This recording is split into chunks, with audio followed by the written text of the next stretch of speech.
Hello mga kalakwatsa! Welcome back sa Louie TV for today's video! Ang pupuntahan natin ngayon ay ang Tayug Food Bazaar, kaya let's go!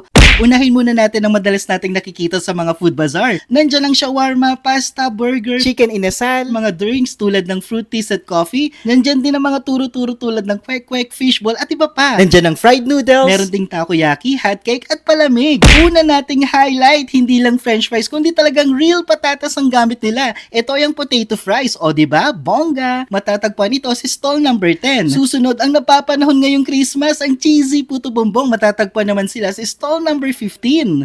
Ang hopya mga kalakwatsa para sa mga homopya dyan, pero iniwan pa rin. Charot! Matatagpuan sila sa stall number 37. Para naman sa mga kalakwatsa nating naghahanap ng rice meals, eto para sa inyo. Sa dami ba naman ng choices, talagang mabubusog ka sa kanilang lutong bahay. Sila ay matatagpuan sa stall number 29. Sa mga seafood lovers naman dyan, meron din kami nakitang shrimp pancit na sa tingin pa lang nakakatakam na. Sila ay matatagpuan sa stall number 39.